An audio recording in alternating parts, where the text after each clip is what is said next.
What if everything you see, touch, and feel, even the quiet breath you take right now, was once part of a star? What if the air in your lungs was the same breath that once drifted through ancient forests, the same that filled the wings of a butterfly, or the sails of a forgotten sea? This is not just a story about nature. It's a lullaby written by the earth itself, a whisper from oceans, forests, and skies that never truly sleep. Beneath the stillness of night, the world is alive with hidden rhythm, trees that speak through roots, animals that mourn and love, oceans that glow with living light, and planets that breathe like hearts. Every heartbeat, every wave, every flicker of fire in the dark is part of the same infinite song. The story of life that never ends. As you listen, you'll begin to feel it, the gentle realization that you are not separate from this world. You are made of it. You are stardust dreaming, and somewhere beneath the moon's calm glow, the earth is still whispering your name, reminding you that even in sleep, life itself never stops. Welcome to Gentle Sleep Stories, a peaceful corner of the night where soft, calming tales help you drift easily into deep, restful sleep. If you've had a long day and your mind won't slow down, just take a deep breath and let my voice guide you into a world of quiet dreams and gentle moments. Before we begin tonight's story, don't forget to subscribe so I can take care of your sleep every night with soothing stories made just for you. Now get comfortable, close your eyes, and let everything fade away. It's time to relax and let the story carry you into sleep. Sweet dreams. Before we drift further, let us begin where everything began, before there were forests, oceans, or the soft hum of life. Imagine the earth as a silent cradle of stone, turning slowly in darkness. No birds, no waves, no sound, only heat, pressure, and waiting. For countless ages, the planet was asleep, dreaming in silence beneath a veil of stars. Then, deep beneath ancient seas, something stirred. From the cracks of the ocean floor, warm mineral breath rose through the black water, carrying whispers of energy. And there, in that shimmering darkness, life took its first trembling breath. It was not grand or beautiful, not yet. It was a single cell, fragile and unseen, floating in a world of fire and salt. But within that simple shape was a miracle, the ability to divide, to change, to endure. Each time it multiplied, it carried a tiny spark forward, a quiet promise that life would continue no matter the odds. From those invisible beginnings, an entire world would one day awaken. In those early seas, there was no air to breathe. The sky above was heavy with carbon and clouds of poison. Yet even then, something remarkable was happening. Tiny beings called cyanobacteria learned to capture sunlight and turn it into energy. In doing so, they began to release a strange new gas, oxygen. At first, it seemed harmless, just a trace in the water. But as centuries turned to millennia, that invisible gas began to change everything. Oxygen filled the oceans like a rising tide. To the creatures of that time, simple, ancient, unarmored, it was deadly. Their delicate chemistry could not bear it. Millions of species perished in silence, erased by what we now call the Great Oxidation Event. Yet even as old worlds vanished, a new one began to form. Some organisms learned not to fear oxygen, but to use it. What had been poison became power fuel for a new kind of life that could move, breathe, and grow in ways never seen before. And so out of destruction came transformation. The air cleared, the sky turned blue, the oceans shimmered with new light. Life was reinventing itself quietly, patiently, beautifully. If you close your eyes now, you can almost hear that first breath, a whisper rising from the deep, soft as a sigh. It was not a storm or an explosion, but a rhythm slow and sure. The earth began to exhale. Volcanoes released steam that cooled into rain. The rain fell for centuries, carving valleys and filling the seas. Rivers formed, carrying minerals from stone to water.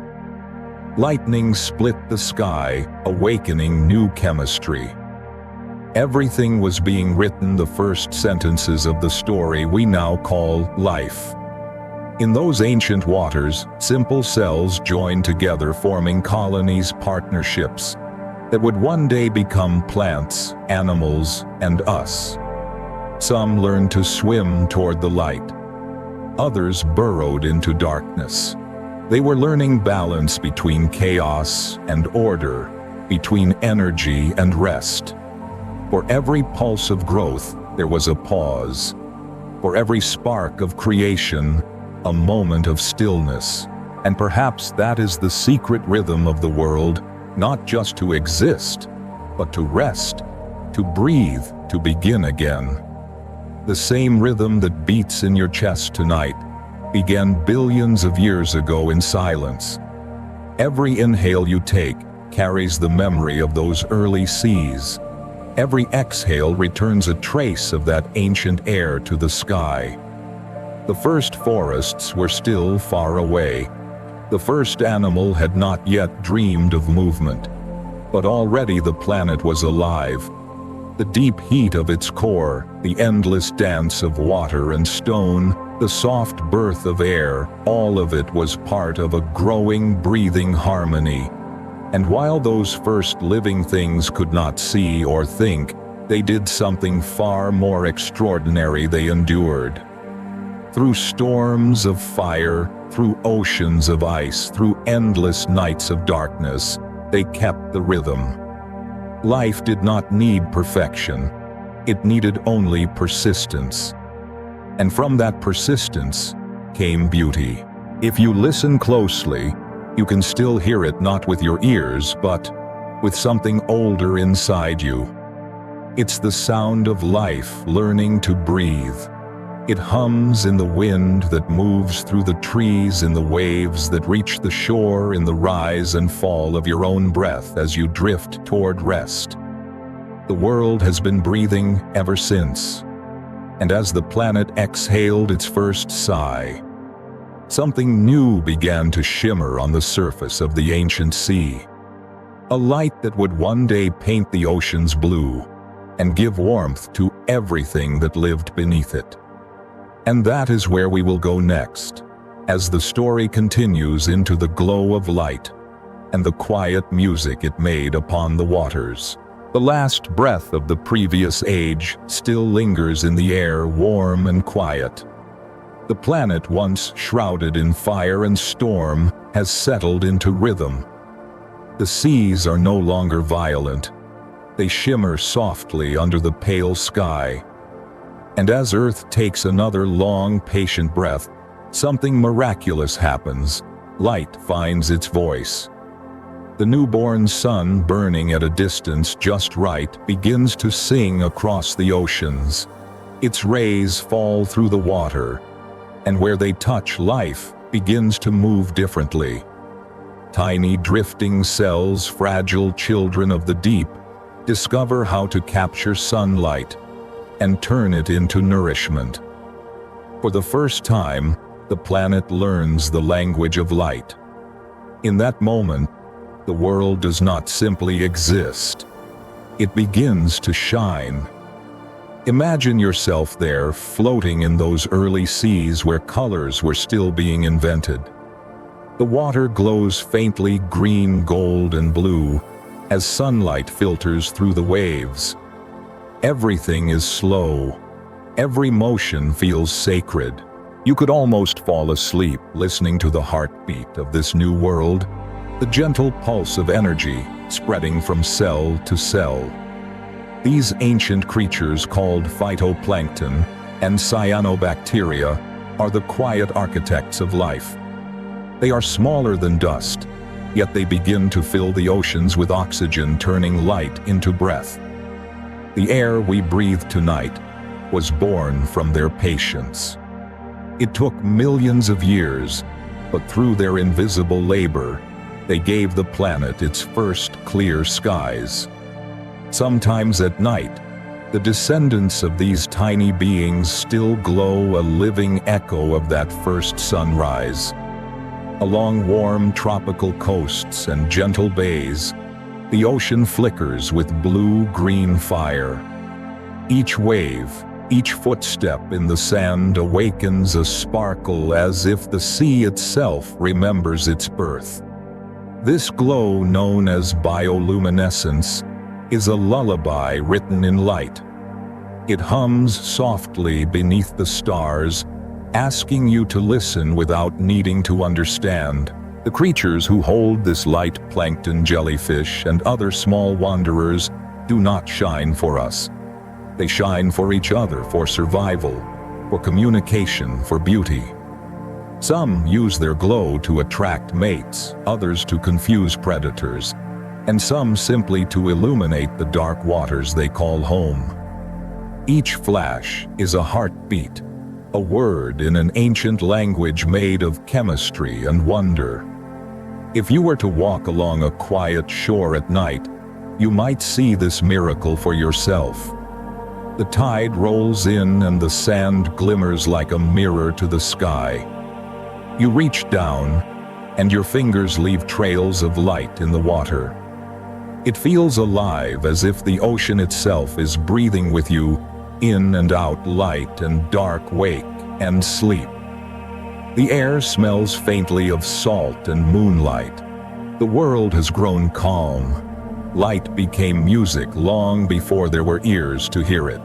The rhythm of the waves, the gentle sparkle of the tide, these were the first symphonies played not for an audience, but for existence itself. Every glimmer told the story of transformation, energy, becoming life, darkness, learning how to glow. And even now, the sea keeps playing that song over and over every night when the world grows still. Scientists will tell you that bioluminescence is nothing more than a chemical reaction, luciferin meeting luciferase energy released as visible light. But perhaps that is only the science of it. The truth feels deeper, that this light is the memory of creation still pulsing quietly beneath the surface. It reminds us that beauty is not an invention. It is a continuation. The creatures of the sea, though wordless, live by this quiet poetry. The plankton rise and fall with the moon glowing softly as they drift. The jellyfish pulse like slow breathing. Fish flash to communicate across the dark. Together, they create a luminous orchestra that never truly stops. The ocean glows not from magic, but from persistence, from life refusing to vanish even in darkness. And perhaps that is why these glowing waters soothe us so deeply. Somewhere inside we remember what it felt like to be part of that beginning to float without worry, surrounded by warmth and rhythm, listening to the heartbeat of a young earth. To see light not as brightness, but as peace. If you close your eyes now, you can almost feel it, the rocking of gentle waves, the cool air against your skin, the sound of your breath blending with the distant hum of the sea. The stars above mirror the plankton below, as though the universe is reflecting itself. In every sparkle of water, there is a memory of a star, and in every star, a memory of the sea. That is the harmony of the world sky and ocean, light and darkness, endlessly speaking to one another. And we, for a brief moment, are listening. Now the light that once danced on water will soon find its way inland. It will travel through the air, reaching distant lands where roots are waiting to awaken. Beneath the soil, another kind of life is preparing to rise, one that listens in silence and speaks without sound. And so, as the light drifts ashore, the story continues into the forests that whisper beneath the wind, where the earth itself learns to speak in hush and harmony. The light that once shimmered across the sea now drifts inland, carried softly on the wind. It filters through mist and cloud, touches the edges of mountains, and finally falls upon the waiting soil. The earth, nourished by ages of breath and rain, begins to rise in green. Roots awaken beneath the dark, tender surface, reaching down into memory and up toward the promise of light. The world that once sang in waves now hums in leaves. The forests are being born. Imagine standing at the edge of one of those first forests, quiet, endless, alive in ways you cannot see. Sunlight filters through a million trembling leaves, painting the air in shifting shades of gold and shadow. Every sound feels deliberate, the rustle of branches, the soft sigh of wind, the distant trickle of a hidden stream. And yet beneath all this calm, there is conversation. The forest is not silent. It is speaking, though not in words we know. Beneath your feet, a vast hidden network stirs. Tiny filaments of fungi stretch through the soil, connecting one tree to another, forming what scientists now call the Wood Wide Web. Through these invisible threads, trees exchange messages, warnings, nourishment, comfort. A mother tree sends sugar to her seedlings in the shade. A dying one transfers its last strength to its neighbors. Every root and branch is part of a conversation older than language. If you listen closely, you might sense it. The pulse of the forest, slow and steady, like the breathing of the earth itself. Each tree stands apart, yet none are alone. Their roots are entwined in a communion so intricate that when one suffers, others respond. It is not thought, perhaps, but something gentler, an instinct for harmony, for balance, for life, shared rather than claimed. In this quiet realm, even decay has a purpose. Fallen leaves feed the soil that once fed them. The dead become nourishment for the living. Moss blankets, stone roots cradle the bones of trees long gone. Nothing is wasted, nothing is lost. The forest knows what humans often forget, that endings are not endings at all, only transformations whispered back into the earth. As you walk deeper, the air cools and thickens with scent, wet bark, old rain, the breath of unseen flowers. Sunlight filters through the canopy like spilled honey, and you begin to feel smaller, but not in a way that frightens you. Instead, you feel held. Around you, trunks rise like pillars in a cathedral, and the wind moves through them like prayer. There is no need to rush here. The forest measures time differently. Each moment is both ancient and brand new. Perhaps this is why the forest comforts the weary heart. It reminds us that we too are part of something vast and connected. Our lives, like the roots of trees, intertwine in ways we cannot always see. We share air, water, memory. The breath you exhale becomes the oxygen that feeds a leaf. The oxygen that leaf returns becomes your next breath. There is no separation, only exchange. Sometimes when a storm passes through, trees bend and sway together. They do not resist the wind alone. Their roots anchor one another, sharing the strain so none will fall. And when the storm is gone, the forest stands a little stronger, a little wiser. So it is with life.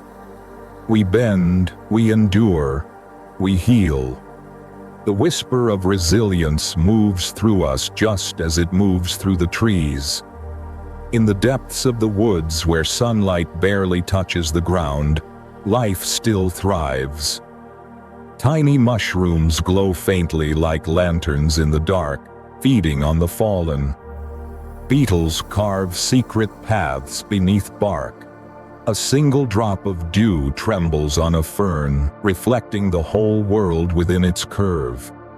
Every detail is a small miracle, quiet but deliberate. The forest does not need to shout to be alive. When night comes, the woods do not sleep as we do. The air cools, and the creatures of darkness emerge. Owls gliding soundlessly between branches. Foxes threading through the undergrowth, moths fluttering toward the moonlight. In the stillness, you can almost hear the exchange continuing underground roots, sending slow pulses of information, fungi, transmitting chemical whispers, the heartbeat of the earth keeping rhythm. It is a lullaby written in soil and sap. If you close your eyes here, you can feel yourself dissolve into the stillness. The ground beneath you hums faintly. The wind brushes your cheek with invisible hands. You realize that silence is not empty. It is full, layered, alive. It carries stories from the beginning of time, stories told not with words but with growth, decay, and renewal. Somewhere in the distance, rain begins to fall, tapping softly on leaves and branches. The sound is patient, soothing, like fingers drumming a heartbeat against the earth. The forest listens, and you do too. The droplets slide down trunks, gather in streams, and eventually flow outward toward the waiting sea. The same sea that once glowed with light and gave birth to breath. The cycle continues. The world is still singing, only in a different key. And as the rain deepens, the forest exhales a long, slow sigh of contentment. The air is thick with life, the ground soft beneath your feet, the scent of moss rising like a hymn. In this sacred quiet, the earth feels complete. But even in this stillness, there are secrets unfolding, lives that bend the rules of existence. Creatures that refuse to die when death calls, beings that can begin again. Their stories are the next whispers in this song of wonder, waiting just beyond the edge of sleep. And so, as the rain fades and the forest settles into calm, we follow that breath of mystery into the world of those who have learned to defy time itself. The rain that whispered through the forest has begun to fade, leaving behind a glistening hush. Droplets slide down moss and bark like tears of the earth itself, falling into soil that hums with memory. Beneath the wet leaves, life continues its quiet work. Roots drink insects, stir mushrooms, bloom like slow exhalations. The forest breathes deeply, and somewhere in that damp stillness another story begins to form, one about creatures that do not surrender easily to time, those who bend the rules of life and death and whisper to us that endings may not be as final as they seem. Far away from the forest, beneath the gentle pulse of the sea, drifts a small, translucent being. It is no bigger than your thumbnail, a jellyfish so delicate that it seems almost made of light. And yet within its fragile body lies one of the most mysterious secrets of nature. When the immortal jellyfish Turritopsis dohrani grows old or injured, it performs a quiet miracle. It reverses its own clock. Its body, sensing decay, retreats backward in time, transforming itself into a younger form. It is as if a butterfly could turn back into a caterpillar, or a flower could fold itself once more into a seed. It does not escape death forever for predators, and storms still exist. But given peace, it could live again and again, reborn within the same lifetime. This gentle creature drifts through the ocean's darkness, rewinding its existence in silence. It does not ask for eternity. It simply refuses to end. And in that refusal, it teaches something tender, that perhaps life's strength is not in permanence, but in its ability to begin again. The sea is filled with other wonders of endurance. In its coldest corners near the shadowed floor lives a creature so small it could rest upon a grain of sand, the tardigrade or water bear. Under a microscope it looks almost endearing with its plump body and 8 stubby legs. Yet this tiny being can outlast nearly every other form of life. It can survive the vacuum of space, the crushing pressure of the ocean's depths, heat that would boil metal, and cold that freezes stars. When conditions become unbearable, the tardigrade performs an act of quiet surrender, not to death but to stillness. It dries itself completely, curling into a speck called a ton, a shell of silence. In this form it neither breathes nor moves. It simply waits. Years may pass, decades even, and still it endures. Then, when water returns, it unfolds and comes back to life, as if awakening from a long and dreamless sleep. The tardigrade reminds us that survival is not always about fighting. Sometimes it is about knowing when to rest. It does not resist the universe, it listens to it, trusting that life will call again when the time is right. On land, another kind of resurrection happens each winter, hidden beneath frost and silence. In the forests of North America, as snow gathers thick upon the ground, a small frog freezes solid. The wood frog's heart stops beating. Its blood crystallizes. Its body becomes still and stiff as stone. By every measure, we know it should be dead. And yet when spring returns and the air softens, the ice within it melts. The heart trembles, and life begins again. The frog opens its eyes, breathes, and hops away as if nothing happened. This humble creature, frozen and reborn, carries in its veins a song of patience, that life can sleep within death, and that endings can be merely the pause between two breaths. Even among plants, there are secrets of return. Seeds older than empires have been found asleep in the dust, waiting through centuries, even millennia, for the right warmth and water to awaken them. In one such discovery, a date seed buried for 2,000 years was planted and sprouted again, its green shoots rising toward a sun it had never seen, but somehow remembered.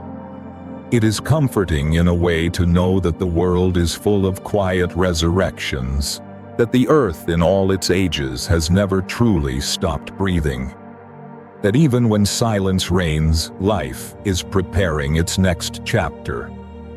The immortal jellyfish, the tardigrade, the frozen frog, the ancient sea doll are reminders that survival is not loud or glorious. It is humble, soft, patient. And perhaps this is why such stories calm the restless heart. We live in a world obsessed with permanence, yet nature tells us a gentler truth, that it is all right to rest, to crumble, to begin anew. The rhythm of existence has always been cyclical: bloom and wither, sleep and wake, life and stillness. There is no shame in the pause. It is part of the music. If you listen closely now, you can almost feel that rhythm in your own body. The steady beat of your heart, the slow breath that fills and empties your lungs. These are your own small resurrections happening moment by moment. Each heartbeat is a return. Each breath a beginning. You are part of the same story that once began beneath the sea and in the soil where life first learned not to give up. The rain outside the forest has stopped. The world smells of renewal, damp earth, green leaves, the faint salt of the air. Somewhere in the hidden corners of the planet, countless creatures are doing what they have always done, waiting, waking, enduring. The earth hums with their persistence, a quiet reminder that nothing truly dies. It only changes form.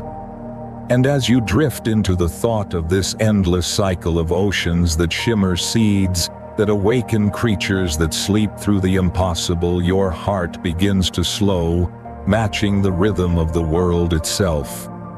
You feel the pull of gravity, the softness of time, the gentle surrender of being alive.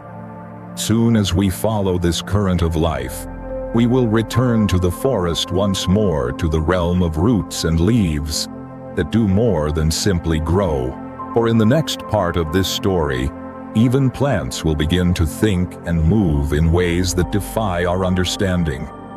And so, as the tide of existence turns again, we drift gently from the creatures that cheat death to the silent green minds that count the hours of the night. From the frozen frog awakening in spring and the jellyfish reborn beneath the sea, we drift once more toward the stillness of the forest. The air here feels familiar, damp, fragrant, and quietly aware. The rain has stopped, and a tender mist curls around the trunks, soft as breath.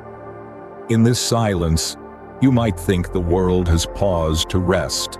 Yet beneath the hush, another kind of intelligence is stirring. The trees, the ferns, the vines, and the mosses are not as passive as they appear. The green world, calm, graceful, and patient, hides a cunning that hums beneath every leaf. You might imagine that plants only grow waiting for sunlight and rain, but some do more than wait. Some reach, some calculate, and some astonishingly hunt. Deep in the wetlands of Carolina, where the air hangs heavy with humidity and time seems to move slower, there waits a plant that behaves like an animal. Its leaves open wide like tiny jaws rimmed with fine red hairs that gleam in the sun. The Venus flytrap. It lures its prey, unsuspecting flies, small insects with a delicate scent sweet as nectar. When a fly lands brushing against one of the trap's sensitive hairs, nothing happens at first. It is patient. The fly moves again, touching another hair. Then, in an instant, so quick it almost feels like a blink, the trap snaps shut. The jaws interlock, sealing the insect within. What follows is not rage or hunger, but quiet digestion. The plant begins to dissolve its catch, slowly absorbing the nutrients it needs to live in soil too poor to sustain it otherwise. It is nature's lesson in adaptation, to survive not by strength or speed, but by stillness and design. Elsewhere in the bogs of Asia and the Americas, pitcher plants stand like tiny chalices filled with deadly nectar. Insects drawn by scent and color slip inside the slick walls and cannot climb out. The plant's interior becomes a silent well of death, calm and beautiful, reflecting the sky above as it consumes what it needs below. The sundew, more subtle, still glistens with droplets like morning dew. But each droplet is a trap, sticky, patient, deadly. When an insect lands, the sundew curls its leaves around it, closing the soft arms of its deathly embrace. There is no haste in its motion, only certainty. In these quiet predators, there is something deeply humbling, a reminder that even the gentlest beings carry fierce wisdom. They do not chase, but they plan. They do not fight, but they adapt. Their intelligence is not in motion or noise, but in precision. Every trap is measured, every reaction deliberate, as though the plant itself is thinking. And perhaps in its own slow way it is. When the sun sets and photosynthesis ceases, plants begin a new kind of work, one that no one sees. They calculate. As night falls, they must ration the starch they created during the day, consuming it slowly until dawn. Yet they never run out too soon, and they never waste too much. Somehow, without brain or nerve, they divide the energy they have by the hours left until sunrise. They do math quietly, perfectly, to survive the dark. Imagine that. While the world sleeps, the forest thinks. A maple in Canada, a fern in New Zealand, a blade of grass in your backyard. All of them performing silent calculations in the dark. Not to prove a theorem, not to win, but to live. It is intelligence stripped of ego, pure as breath. Perhaps that is why when you walk among plants you feel peace. They do not compete for your attention. They simply exist, aware of light, moisture, wind. They respond to sound, even to touch. A tree bends toward music. A vine curls toward warmth. A sunflower follows the sun, like a faithful companion, turning its face from dawn to dusk, then resetting in the night, waiting patiently to begin again. In the great green theater of life, plants are both the backdrop and the silent performers. They do not speak, yet they teach more eloquently than words ever could. They teach patience, the art of growing without hurry. They teach generosity, giving air, food, and shelter without demand. And they teach resilience, blooming again and again, even after being cut down or burned. Still, there is something deeper. Beneath their gentleness lies a quiet vigilance. Plants sense danger. When a caterpillar begins to chew their leaves, they release a chemical cry that travels through the air, warning nearby plants to prepare their defenses. Some produce bitter compounds to deter the attack. Others strengthen their stems, toughen their leaves, or even summon allies, releasing scents that attract the predators of their predators. The forest is not just alive, it is alert. It listens, it remembers, it defends. You might wonder then what it means to be conscious. If the forest can plan, communicate, and protect, is it not in its own way aware, not in the way we are, but perhaps in a way more ancient, a consciousness that does not speak but simply is? In the stillness of night, if you listen carefully, you can almost hear this awareness, a slow, rhythmic hum beneath the sound of insects and wind. It is the pulse of the living earth, a reminder that everything that breathes, even silently, participates in the great conversation of existence. The forest around you begins to shimmer faintly with dew as the moon climbs higher. The air grows cooler. The whisper of leaves becomes a lullaby, steady and soft. Every leaf seems to lean closer to the stars, as though reaching for the memory of that first light that once danced upon the sea. You breathe in the scent of moss and life. You feel the slow, patient wisdom of the plants around you. They are counting the hours until dawn, dividing their energy with quiet grace. Living proof that thought and life need no words. And as you drift deeper into this realization, your own mind begins to slow, aligning with the rhythm of the green world. You begin to understand that there is peace in stillness, strength in waiting, and knowledge in silence. Soon, this sense of awareness will lead us beyond the roots and leaves into the realm of the unseen, to the smallest forms of life, where intelligence multiplies, merges, and reveals itself in countless shapes. And so, as the night deepens, and the forest dreams in green, we follow its whisper toward the hidden brilliance of the tiny minds that build bridge and endure beyond our sight. The forest still hums behind us, breathing in slow rhythm with the night. The moonlight rests gently on the leaves, and deep beneath the soil, roots and fungi continue their secret conversations. The plants have done their counting. They wait quietly for dawn. Yet as we step away from the towering trees and kneel closer to the ground, another world begins to reveal itself, smaller, humbler, but no less alive. Here in the cracks of bark, beneath stones, within droplets of dew, there exists a form of intelligence that does not roar or sing. It moves in silence, in patterns, in cooperation. It belongs to the small. Look down, and you may find a trail of ants threading its way across the forest floor. Each ant alone seems insignificant, no bigger than a seed, yet together they become a river of purpose. Watch them long enough and you will notice that they are not simply wandering, they are building, measuring, calculating. When an army of ants encounters a gap between leaves or a chasm in their path, they do not stop. They begin to form bridges out of themselves.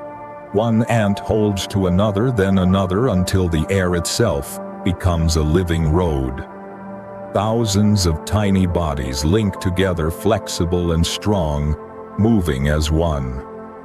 When their purpose is complete, they unhook, disassemble, and carry on. No one commands them, yet all obey the same quiet rhythm of instinct. It is not chaos, but cooperation, not mindlessness, but a kind of shared intelligence, as though each knows its place in an ancient design. Even smaller minds, invisible to our eyes, share in this wisdom. In the damp corners of fallen logs live slime molds, single-celled creatures without brains, nerves, or faces. Yet these simple beings can solve mazes. When scientists place them in a labyrinth with food at 2 exits, the slime spreads in every direction, exploring the paths. Then, slowly, it pulls back, leaving only the shortest route between the 2 points. It does not think as we do, but it knows. It finds the pattern. It feels its way toward efficiency, guided by a logic older than thought itself. In the soft glow of a petri dish, it teaches us something profound. Intelligence can exist without consciousness, and purpose can arise without command. In the warm air above the soil, bees move in golden swirls, carrying the sunlight of the world from flower to flower. Inside the hive, where wax walls glisten with scent and sound, their movements form a language all their own. Through tiny dances they tell one another where the best nectar lies, how far and in which direction. But the marvel of their minds does not end there. In careful studies, bees have been shown to understand something once thought impossible for such small creatures: the concept of zero. When given a choice between cards marked with dots, bees learn that fewer is better. And when faced with a blank card, They choose it over all others. They recognize nothingness, absence the number before one. In their tiny hearts wrapped in wings of gold, they hold a fragment of the same mathematical grace that governs the stars. And then there are the crows, dark, bright-eyed keepers of mystery. While the ants build bridges and the bees perform calculations, the crows plan for the future. They hide food for later, choosing safe places and remembering them for months. They shape tools from twigs, bending them into hooks to draw insects from bark. They even understand trade, exchanging objects for rewards. In some experiments, they have been seen to choose patience over impulse, taking a smaller loss now for a greater gain, later a decision once believed to require the human mind. Perhaps the most astonishing part is not that these creatures think, but that they think together. The ants' bridge, the bees' dance, the crows' shared memory, all speak of something deeper, a pattern woven into life itself. It is as though the universe has planted within every living thing a small spark of understanding, enough to sense order, to find solutions, to persist. Intelligence, it seems, is not a single flame burning in the human brain. It is a constellation scattered across creation, glowing softly wherever life endures. In a way, these small beings mirror the forest and the ocean. Each ant, each bee, each cell is part of a larger organism, a harmony made of countless voices too quiet to hear. They remind us that greatness is not always size or strength, but the ability to connect. Life thrives not because it competes, but because it collaborates. If you listen carefully, you can almost hear it now, the gentle tapping of ant legs, the hum of bees beyond the trees, the distant caw of a crow settling for the night. Together, their sounds blend into a rhythm that feels like thought itself, a soft conversation between the visible and the unseen. In their company, our own worries seem to shrink. We begin to understand that intelligence is not measured by complexity, but by harmony, the ability to adapt, to share, to learn. The slime mold teaches the art of simplicity. The ant teaches unity. The bee teaches logic, and the crow teaches foresight. Each in its own way reflects a fragment of our humanity, though it has never known our language. As dawn begins to stir at the edge of the sky, the forest brightens with their quiet labor. The ants carry dew across their bridges. The bees return to their flowers. The crows stretch their wings, black silhouettes against the silver light. A new day begins, built by the small and the unseen. You take a breath, feeling the truth settle deep within you. The world is full of minds, great and small, moving in perfect silence. And even in your sleep, when your thoughts drift and dissolve, this intelligence surrounds you, steady, ancient, awake. Now the hum of the forest and the whisper of the small begin to merge into a single sound, the distant, endless breathing of the sea. For somewhere beyond the trees, the waves are calling again, carrying songs older than memory. Creatures of the deep are waiting, their voices low and endless, ready to teach another lesson in the strange wisdom of life. And so, as morning light glimmers through the leaves, and the ants fade into shadow, we follow the sound of the tide to the ocean's heart, where water speaks in music and the world itself begins to sing once more. The hum of the forest fades behind us as we follow the call of water once more. The air grows cooler, and the scent of salt begins to rise. Through the trees, The silver line of the horizon appears vast, endless breathing. The ocean greets us with its eternal rhythm, the same rhythm that once cradled the first spark of life. Every wave is a heartbeat, every ripple a whisper. We have walked among roots and branches, listened to the silent wisdom of leaves and small minds. And now we return to the oldest mind of all, the sea. The ocean has always spoken, though few have learned to listen. Beneath its shimmering surface, it holds more life than all the land combined. And within that life, countless voices. Some speak through song, others through color, others still through silence so deep it feels like thought. As dawn stretches across the horizon, the water glows softly with the light of awakening, and the sea begins to tell its story. Far below, in the dim blue corridors where light thins to darkness, an octopus drifts like a dream. Its skin flickers with changing colors, amber, violet, white, a moving painting on living flesh. It watches the world with eyes both alien and knowing. The octopus is not just intelligent, it is creative. Each of its 8 arms moves as if guided by a mind of its own, exploring, testing, imagining. It can unscrew lids, mimic other creatures, even rewrite parts of its own biology.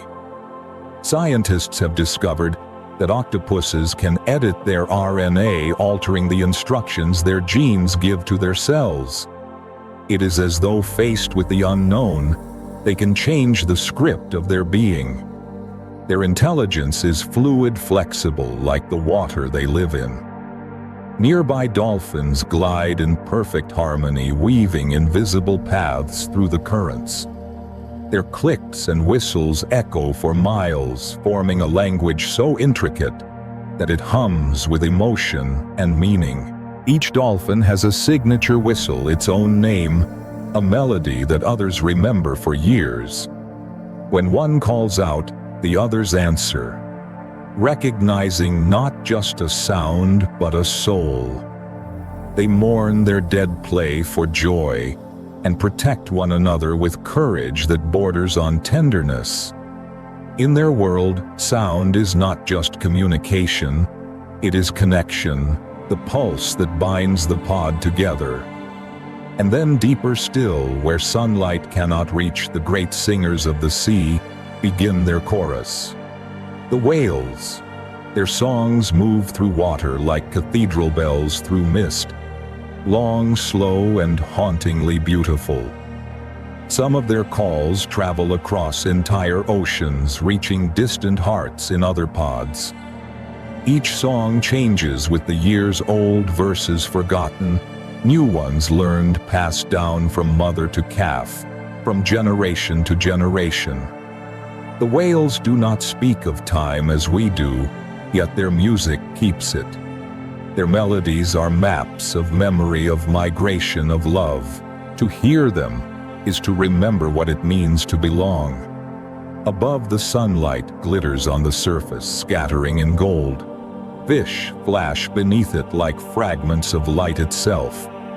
Clownfish weave through coral gardens, their bright bodies darting between anemones that protect them with their soft, stinging arms. But here too, the sea plays its quiet tricks. For if the matriarch of the group dies, one of the males will change sex and take her place. The transformation is seamless, natural life, reshaping itself to preserve balance. The ocean knows no rigid rules. It flows where it must. Identity in this realm is fluid, shifting like the tide. Even the smallest creatures join the conversation. Shrimp crackle like static in the shallows. Coral polyps sway gently, opening and closing their mouths in unison. Tiny architects building vast underwater cities. The reef is a metropolis of color and movement, each creature performing its part, in a dance so old that it feels eternal. Together they breathe, glow, and hum, in quiet symphony, proof that creation does not need noise to be magnificent. If you stand at the shore now, letting the waves lap against your feet, you can feel the vibration of all this life beneath you. Every current carries stories of hunger, of birth, of migration, of love. The ocean is not a void, it is an orchestra, and the water itself is the music. Each sound, each shimmer, each motion is a note in a song that has never stopped playing since the dawn of time. And yet the sea also speaks through silence.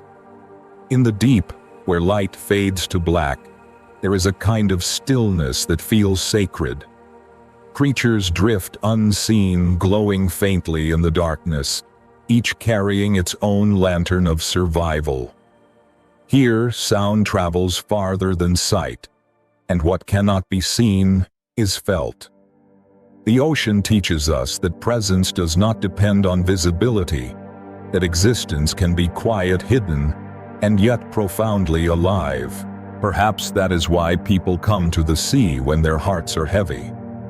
To stand before the vastness of water is to remember one's own smallness, but also one's connection to something infinite.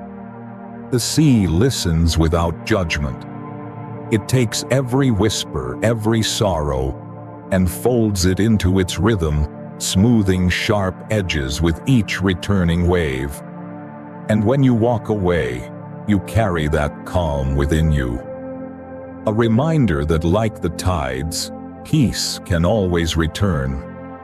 Listen closely now. Somewhere beneath the surface, a dolphin calls a whale, answers 1,000 fish shimmer as one. The world below is alive with communication, with empathy, with thought. A civilization without walls, built from rhythm and current and light. The ocean is not just water. It is memory, emotion, and song. As you breathe in the salt air, your own heartbeat begins to slow, matching the pulse of the waves. The sound of the tide feels like breathing, like music, like home. You begin to understand that this too is part of you.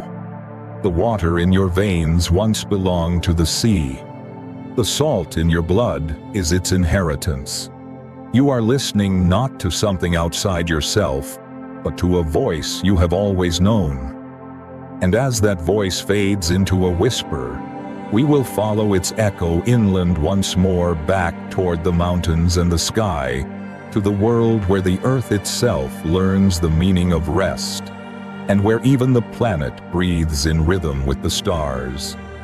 And so, as the last wave sighs against the shore and returns to the deep, we walk with it into the still heart of the world, where the planet itself learns to sleep and to dream.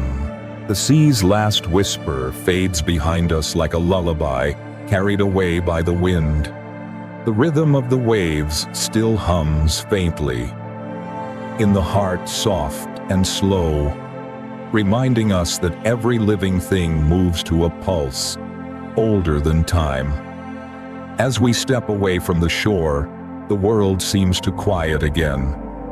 The air grows heavy with the scent of rain and soil, the clouds thickening above the horizon. It feels as though the planet itself is preparing for sleep, drawing a deep, patient breath before the night. This is the rhythm of the earth, the great inhale and exhale of existence. If you could listen long enough, you would hear it, the heartbeat of the world, hidden beneath wind and thunder.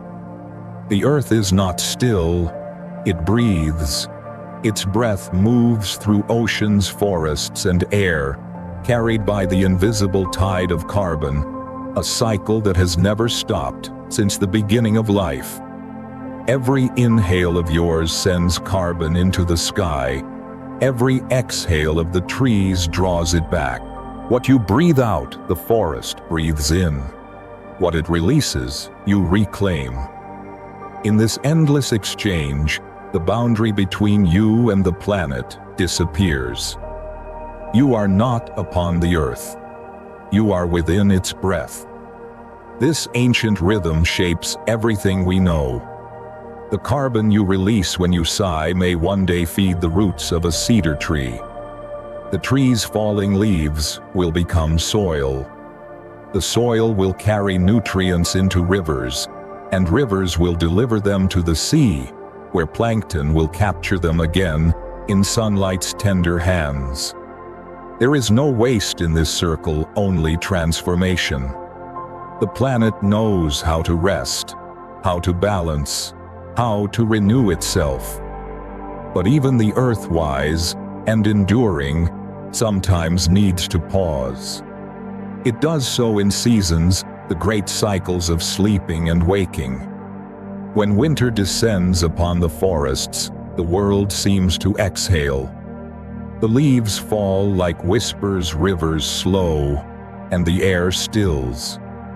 Yet beneath the frozen ground, life waits quietly. Roots remember their paths. Seeds hold the shape of spring within their shells. The earth is never truly silent. It is simply gathering strength. Then comes the thaw. The first warmth of sunlight spills across the land, melting ice, waking insects, softening soil. The earth inhales again, drawing back into movement, into bloom. The same rhythm unfolds everywhere, in rainforests, in deserts, beneath glaciers. It is not just weather. It is the body of the planet keeping time with itself. Even mountains, those ancient giants, breathe in their own way. They rise and erode, grow and crumble, shifting under the invisible tides of gravity and time. Nothing truly rests forever, and yet everything does in turn. Consider the great Amazon, the living heart of the earth. It does not merely receive rain, it makes it. Each morning the trees draw water from the ground and release it into the sky through their leaves. The moisture rises, cools, and returns as rain, falling again upon the same forest that sent it upward. This cycle repeats endlessly, an act of breathing so vast it shapes the climate of continents. When the Amazon exhales, clouds form over the Atlantic. When it inhales, the world drinks. The forest does not simply exist within the weather, it creates it. This self-sustaining rhythm is a lesson in harmony. Nothing in nature takes without giving. The ocean returns what the sky lends. The forest returns what the rivers bring.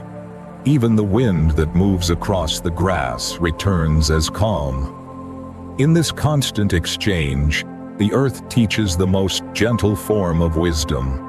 Rest is not the absence of life, but its continuation. It is through stillness that the next breath becomes possible.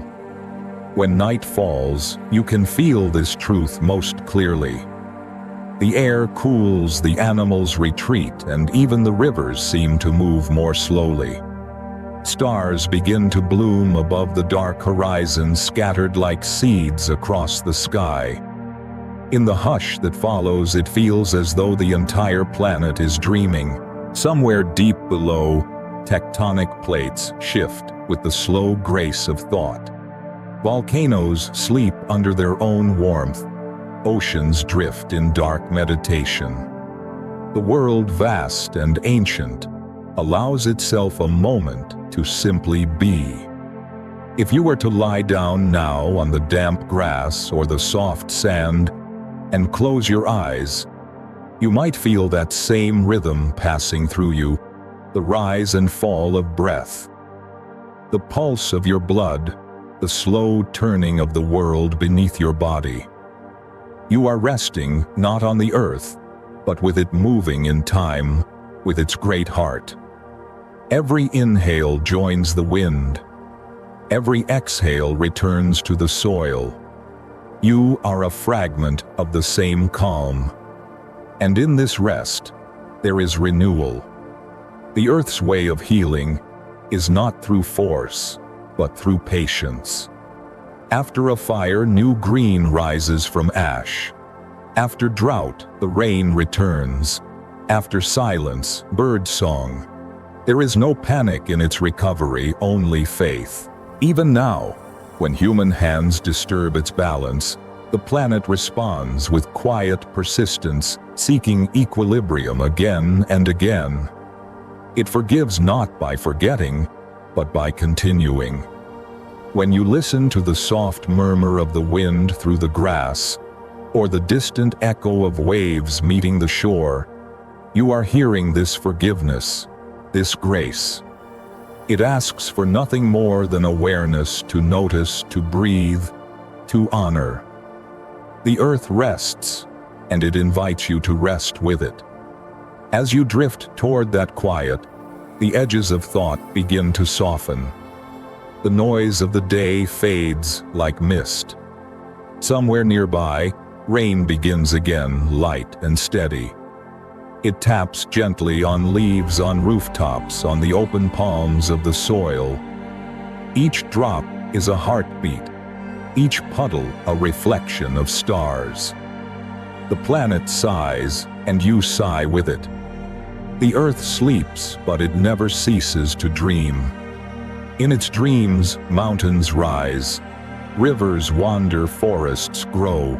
In your dreams, the same patterns unfold, the memory of oceans, the whisper of wind, the slow, endless breath of being alive. And just as you surrender to this calm, another truth begins to surface, that this world, though patient and forgiving, has endured many endings before. It has burned and frozen, shattered and reformed. Yet each time life has returned, shaped anew from what remained. The next chapter of our journey belongs to those survivors, the quiet witnesses of catastrophe, who remind us that the earth's greatest act of rest is not death, but rebirth. And so, as the rain falls softly over a sleeping world, we drift onward into the story of those who outlived every ending and taught the planet how to rise again. The rain still lingers on the air, falling softly over the resting earth. You can almost hear the planet breathing beneath the rhythm of the droplets, slow and steady, as though the world itself is dreaming. And yet within that dream, there are memories deep, ancient, and unbroken. The earth has not always been peaceful. Long before the calm of forests and seas, long before humans ever whispered prayers beneath the stars, the planet endured storms beyond imagining. Entire worlds rose and vanished, and still life found a way to return. This is the story of survival, not of a single creature, but of life itself. For the earth has known 5 great extinctions, 5 moments, when the flame of existence nearly went out. Volcanoes raged for centuries, darkening the sky with ash. Oceans turned to poison. Ice blanketed continents, and fire devoured forests. Species that once ruled vanished forever. But something always remained, small, stubborn, unseen, a spark that refused to die. From that spark, the story began again. The first great silence came nearly 500 million years ago. The oceans grew cold, and most of their creatures perished. But even as glaciers swallowed the world, tiny survivors clung to life, microbes in warm volcanic vents, sponges in deep caves, seeds of the future hidden in darkness. When the ice finally melted, those who had waited stepped back into the light, shaping new worlds from the ruins of the old. The most terrible extinction came later, when the earth itself seemed to burn. vast volcanic eruptions split the land apart, releasing clouds of gas that turned the air to acid. More than 90% of marine life vanished, and 70% of life on land. For millions of years, the planet lay in mourning, empty and silent. Yet in that silence, something miraculous began to stir. From the ashes of destruction, small creatures crept and swam once more, the ancestors of reptiles, fish, and mammals. They carried within them the memory of survival, a lesson written not in words, but in their very cells. Life does not surrender. It is humbling to think that every breath we take descends from those few who endured. Our existence is built upon their endurance. Every leaf, every heartbeat, every whisper of wind carries their legacy. We are children of catastrophe and resurrection, proof that even in the face of total ruin, the desire to live cannot be extinguished. Consider the horseshoe crab, a creature older than trees.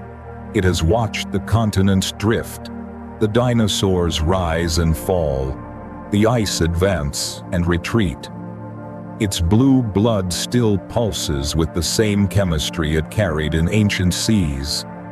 Or the ginkgo tree, survivor of fire and frost, whose fan-shaped leaves once shaded the footsteps of creatures now long gone. These are not relics. They are memories made flesh. They endure because they have learned the art of patience, to wait, to adapt, to bend with the storms of time. Even now the world holds traces of those ancient lessons. Beneath deserts lie fossils of fish that once swam through vanished oceans. In the deepest layers of rock, the imprints of ferns tell stories of green worlds erased by fire. Each fossil, each grain of ancient sand is a page in the Earth's diary, a reminder that endings are never truly the end, but a change in form, a pause before rebirth. If you stand very still, you can feel it, the quiet resilience that hums through everything alive. It exists in the roots that push through cracked stone, in the bird that rebuilds its nest after every storm, in the heartbeat that refuses to slow even when hope falters. Survival, you see, is not just the absence of death. It is the faith that tomorrow might still hold light. Perhaps that is why the earth is so gentle now. After all it has endured, it has learned that peace is not weakness but wisdom. The wind no longer roars as it once did. It sighs. The mountains no longer rage. They stand in patience. Even the ocean, with all its power, moves in rhythm rather than revolt. The planet remembers pain, and in remembering it, has learned compassion. And we too are part of that memory. Our bones carry minerals forged in ancient seas. Our cells whisper the same code written in the first living things. We are the continuation of every survival before us, each one a prayer that the universe answered.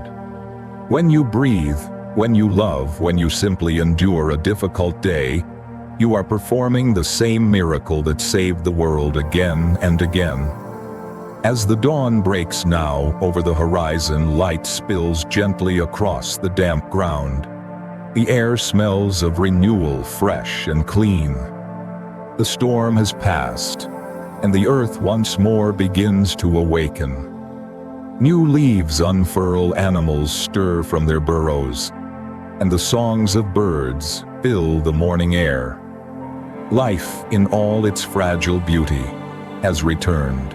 And yet, as the world glows with this new beginning, another truth arises, that survival alone is not enough. To live fully, life must also feel.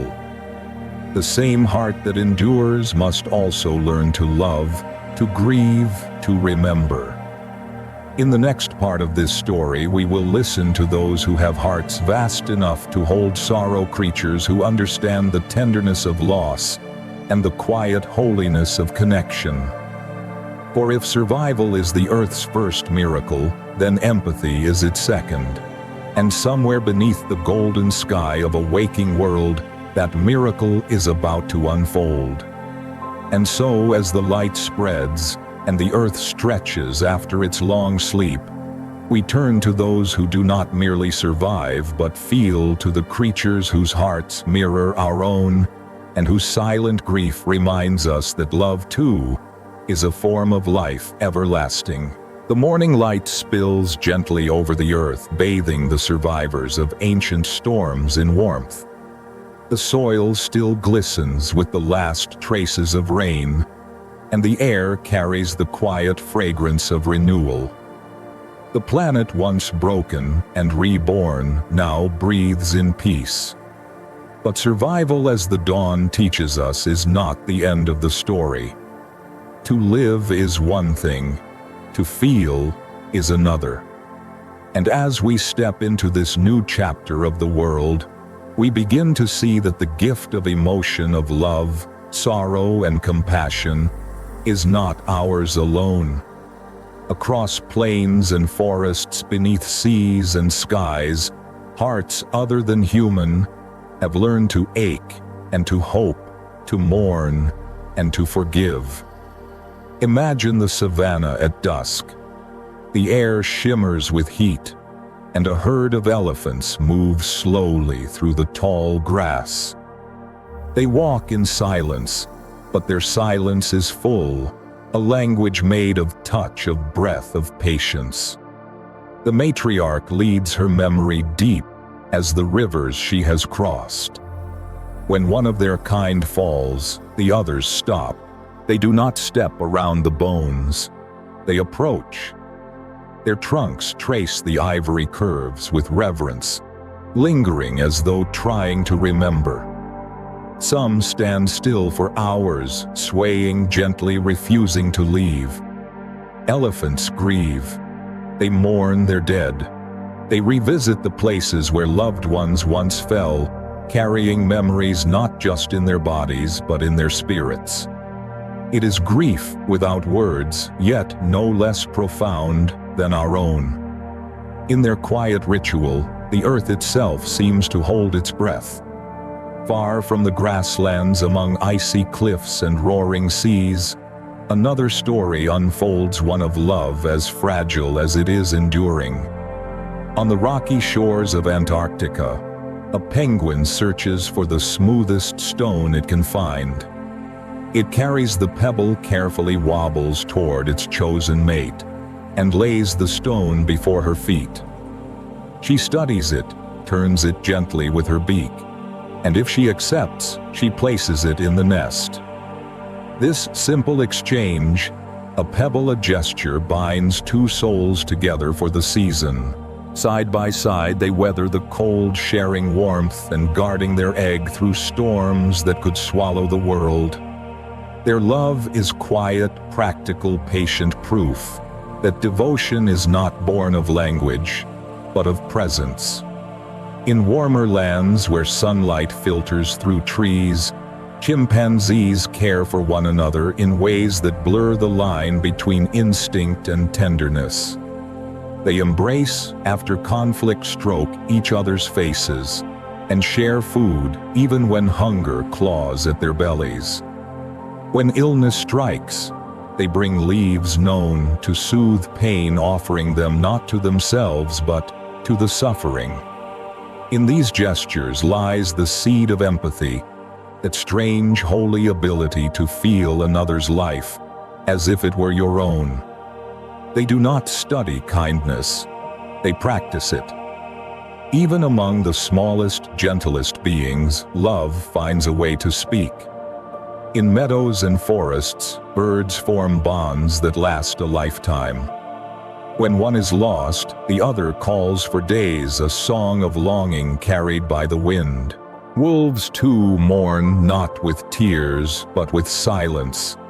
When a member of the pack dies, their howls cease for a time, as though sound itself must rest to make room for grief.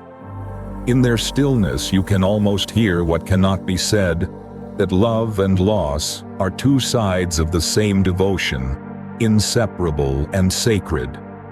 And perhaps nowhere is this truth clearer than beneath the waves, where the ocean hums with ancient emotion.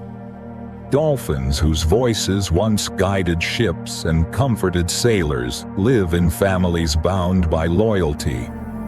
When one dies, they circle the body, nudging it gently, refusing to leave until the sea itself carries it away. Scientists call it behavior. Poets might call it mourning. But to the dolphins, it is simply love. Even in the smallest corners of creation, tenderness blooms. There are stories of animals who adopt orphans of other species, a dog nursing a kitten, a lioness protecting a gazelle, a whale lifting an injured turtle toward the surface for air. These moments are rare, yet they echo something universal, that life recognizes itself even across boundaries of shape and form. Love does not need similarity, it only needs presence. If you pause for a moment and listen, you can feel this same emotion moving quietly through the world around you. It is in the mother bird warming her eggs beneath the rain, in the fox grooming her cubs beneath a fallen log, in the hum of bees working together for a common good. Love is not a human invention. It is the language the universe chose to sustain itself. And what of sorrow? What of loss? Even that too has its place in the great balance. The forest mourns when it burns, but from its ashes new green rises. The sea swallows ships, and yet cradles their wrecks in coral and light. Every act of loss is followed by an act of remembrance, of renewal. The earth itself grieves and heals in the same breath. Perhaps this is why, when we cry, we feel both pain and cleansing, because our tears are made of the same salt that fills the ocean. The same salt that once formed in the ancient seas of our beginning. Every emotion we feel connects us to something greater, something timeless. We are not alone in our capacity to love or to suffer. The world feels with us. The more we understand this, the softer we become. To recognize emotion in other beings is to see ourselves reflected in them, not as rulers, but as participants in a shared story. Every gesture of compassion, every moment of care strengthens the thread that binds us all. The fox guarding her kits, the elephant lingering over bones, the bird singing for its mate. Each is a verse in the same eternal hymn, that love is older than humanity, and that kindness in its truest form is life remembering itself. As twilight falls once more, you can feel the air grow still again, like the pause between heartbeats. The forest breathes. The sea sighs. Somewhere an elephant stands over her fallen kin. A penguin nestles beside its mate. A dolphin glides beneath a setting sun. The earth, weary and wise, listens to them all, cradling their voices within its vast, forgiving heart. And as we leave these creatures to their silent songs, we begin to sense another wonder waiting in the distance, a world not of emotion, but of light. For after love comes beauty, and the next story the earth tells will shimmer like dawn itself, a tale of color, reflection, and the magic hidden in the simplest illusion. And so, as night settles and the heartbeat of the earth slows into peace, we drift toward the horizon where color is born, to discover how even light itself learns to speak the language of wonder. The songs of love and loss still linger in the air, fading softly into the hush of twilight. The creatures of the earth have gone quiet. Now the elephants standing under silver skies. The penguins asleep beside their pebbled nests. The forests whispering in their green dreams. In this silence, another kind of beauty begins to rise. One that has no voice, no breath, yet speaks to every living heart. It is light bending and shimmering through creation, weaving its quiet magic into the world. From the smallest drop of dew to the wings of a butterfly, the earth begins to paint with the language of color. When morning comes, it arrives not with words, but with radiance. The sun lifts itself gently over the horizon, scattering gold into the clouds, turning water into glass and leaves into jewels. Light does not simply illuminate, it transforms. The world that was gray in the dark becomes a cathedral of color, green, blue, gold, violet hues that exist only because of how the light chooses to play. Yet even here, nature hides a secret. The colors we see are not always real. The brilliant blues of birds and butterflies are illusions created not by pigment, but by structure, by the way light bends and dances on their wings. In truth, the color is in us. It is the eye, not the feather, that completes the miracle. Imagine a butterfly resting on a leaf, its wings closed. To one side it seems dull, brown, unremarkable. But when it opens, when sunlight finds it, the wings erupt in flashes of sapphire and emerald. That iridescence, that shimmering brilliance, is not dye or paint, but geometry. Light refracted by microscopic scales, bending through layers so fine they confuse the eye. It is the same trick that makes the neck of a peacock glisten, or the shell of a beetle glow with metallic fire. Beauty, it turns out, is not a thing, but a meeting where light and matter greet each other for a single breathless moment. Far beneath the ocean's surface, where sunlight fades into shadow, another version of this art unfolds. There, in the cold and endless dark, life has learned to make its own light. Tiny fish drift through the black water, glowing from within. Jellyfish pulse like lanterns suspended in space. Some creatures flash to call their kind, others to confuse predators, and some simply glow for the joy of its silent stars in an underwater sky.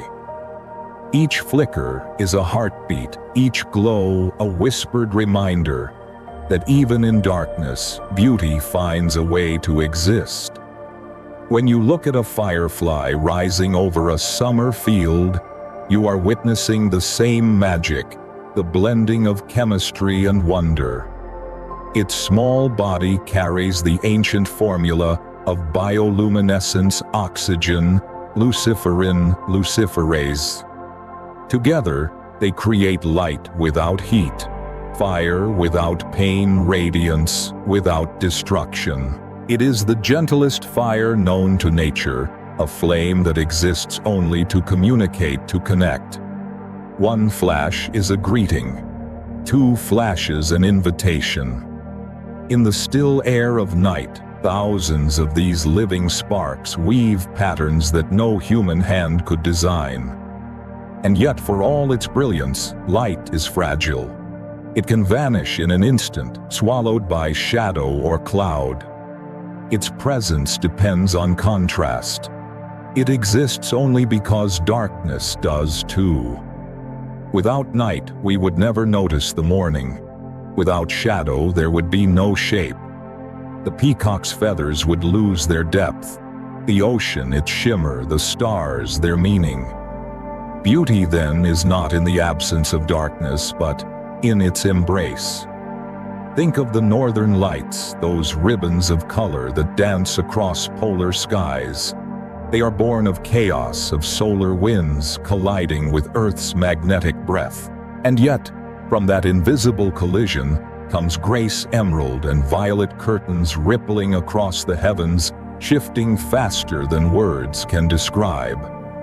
The light of the aurora is both gift and warning, born from the energy of storms far beyond our reach.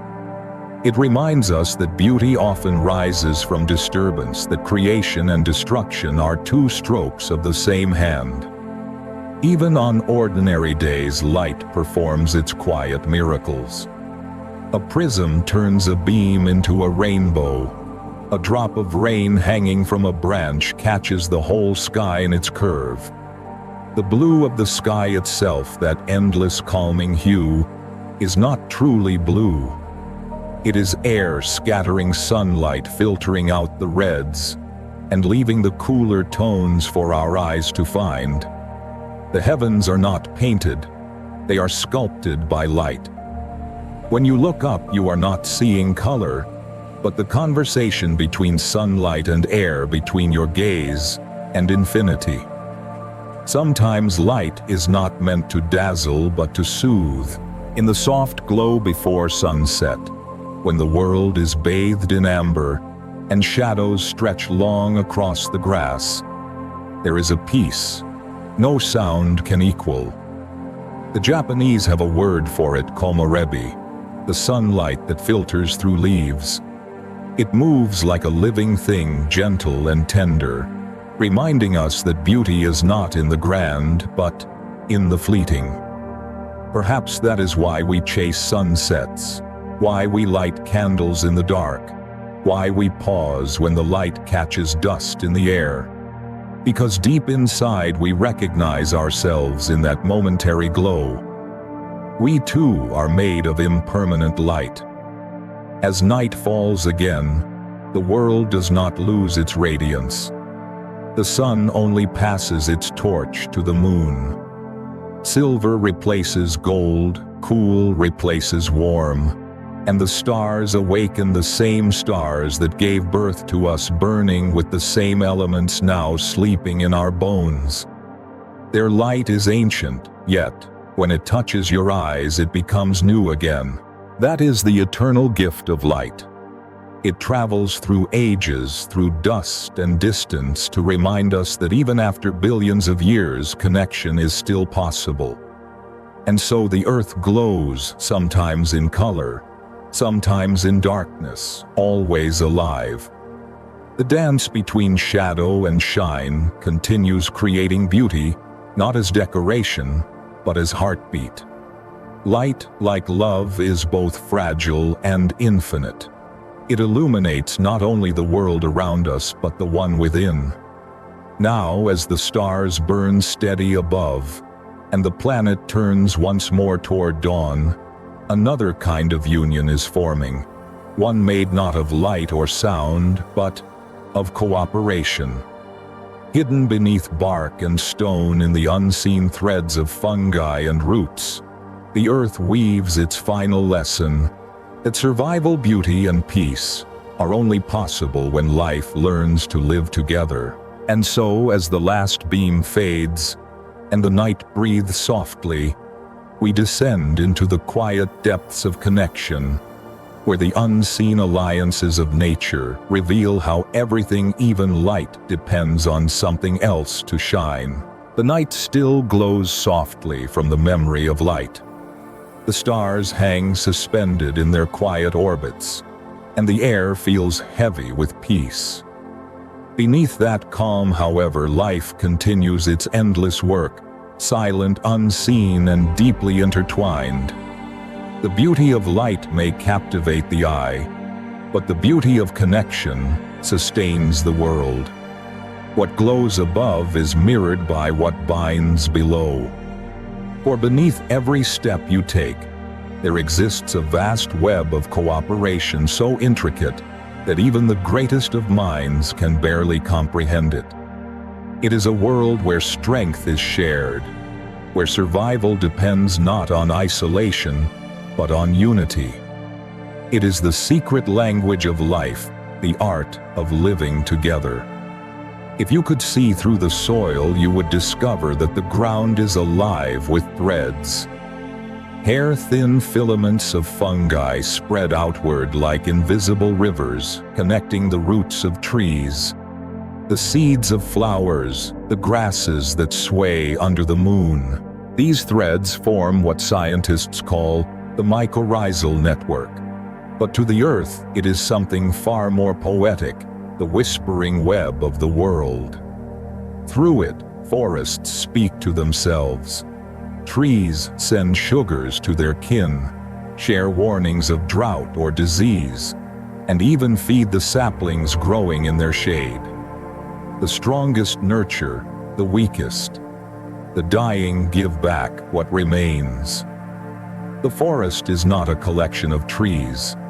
It is a single living being, its wisdom flowing underground. This communion extends beyond the forest. Lichens, those delicate patches that cling to rocks and bark, are not one life form, but two, a fungus and an alga living as one. The fungus provides shelter and structure, while the alga captures sunlight to make food for them both. Alone, neither could survive where they do. Together they colonize the harshest corners of the earth, the frozen tundra, the empty desert, the barren cliffs. In their quiet partnership lies a truth that humbles every living thing. Cooperation, not conquest, is the foundation of endurance. Even within our own bodies, this same pattern repeats. The air we breathe and the food we eat sustain not just us, but trillions of tiny organisms living inside us. They digest, protect, and guide, silent companions written into our biology. We are not singular, we are symphonies. Every breath, every heartbeat is shared with unseen others, and without them, we would cease to exist. The lesson is clear: there is no such thing as living alone. In the jungles of the world, coral reefs are built upon this principle of alliance. Coral polyps, small translucent beings, build vast underwater cities by joining forces with algae. The algae live within their cells, feeding them through photosynthesis, while taking refuge in their walls. Together, they form reefs that stretch for miles, dazzling gardens of color, where thousands of species find home. Fish, turtles, crustaceans, even tiny plankton, all depend on this marriage of light and stone. But when the balance breaks, when the waters grow too warm or too polluted, the algae flee, and the coral pales into ghostly white. This is called bleaching, but what it truly means is grief. The coral's color fades because it has lost its partner, its companion, its heart. Without union, beauty dies. Not all partnerships are so peaceful. Some carry the edge of survival's paradox, where one must harm to live. There are fungi that invade insects, taking over their bodies to spread their spores. A parasitic wasp lays eggs inside a caterpillar, and when they hatch, its body becomes their cradle.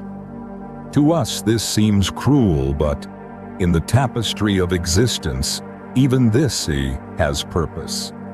Death feeds life, and from decay comes renewal. The cycle of cooperation sometimes requires sacrifice, a reminder that all connections, even painful ones, serve the greater rhythm. On the surface of the earth, plants form friendships too quiet for most to notice. The acacia tree offers nectar to ants, and in return, the ants defend it fiercely from grazing animals. The fig tree feeds wasps that live inside its fruit, while those same wasps pollinate its flowers. Every living being holds a key to another's survival. When one disappears, countless others falter. The web is delicate, but it is also astonishingly strong, because it is built not from dominance, but from dependence, from trust, written into the fabric of life itself. Perhaps the most beautiful example of this connection lies in the relationship between humans and the rest of the natural world.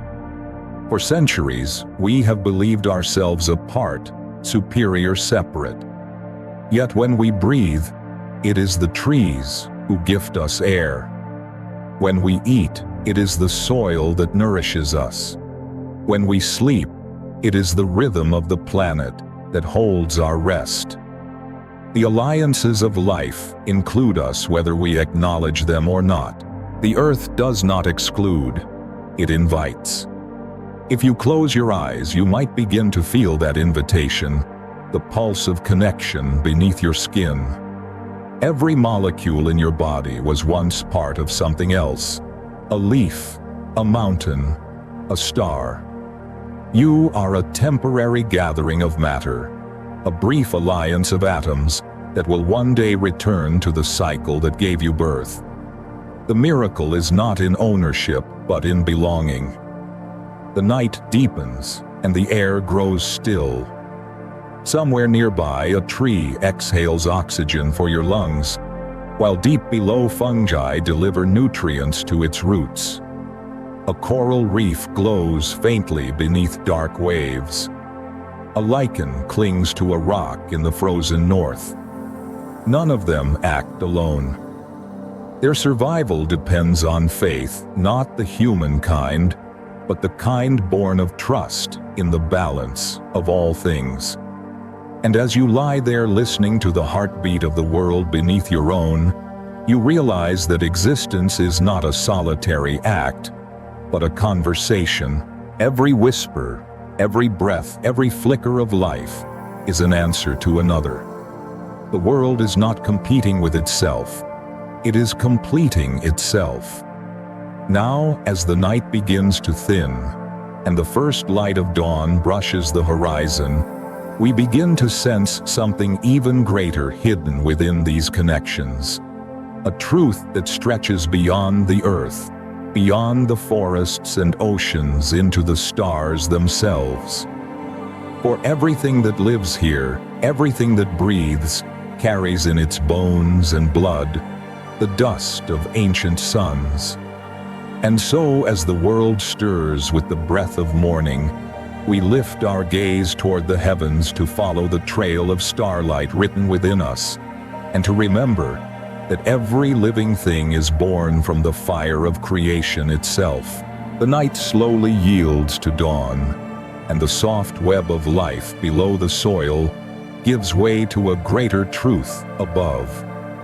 Every root, every coral, every creature tied by invisible threads is still bound to something older, something vast. The sun rises, and for a moment the first light feels almost sacred, as if it has traveled not just through distance, but through time itself to reach you. In its warmth lies a whisper of memory, a memory not of earth, but of the stars. For everything that breathes, everything that moves or dreams began there. You are not separate from the sky, you are made of it. Billions of years ago, before the earth had oceans or breath, there was only fire, a cosmic furnace burning in silence. Inside those first stars, elements were forged in unimaginable heat. Hydrogen became helium, helium became carbon, oxygen, iron, the building blocks of everything that would one day live. When those ancient stars reached the end of their lives, they exploded, scattering their luminous ashes across the universe. From those ashes, our planet was born. From that same stardust came mountains, rivers, forests, and eventually, us. The iron in your blood, the calcium in your bones, the carbon that shapes your body, all were once the debris of long-dead stars. You carry the universe inside you, quietly glowing in every cell. When you look up at the night sky, the light you see is old, some of it traveling for millions of years before reaching your eyes. Yet when it touches you, it becomes present. The stars you gaze upon may have already died, but their light endures, proof that even in death, beauty continues to speak. Perhaps that is the secret of the universe, that nothing truly ends, it only transforms. The same atoms that once burned in distant suns now dance in the neurons of your mind. The universe did not create you as something apart. It became you. Every breath you take is a reunion with that history. When you inhale, you draw in molecules that have drifted through volcanoes, oceans, and ancient forests. Some may have once been exhaled by a whale, a tree, or even a distant ancestor. The air is an inheritance shared by all who have ever lived. And when you exhale, your breath becomes part of that same circulation, a gift to what comes next. You are both heir and giver, receiver and source. This realization brings with it a strange kind of peace.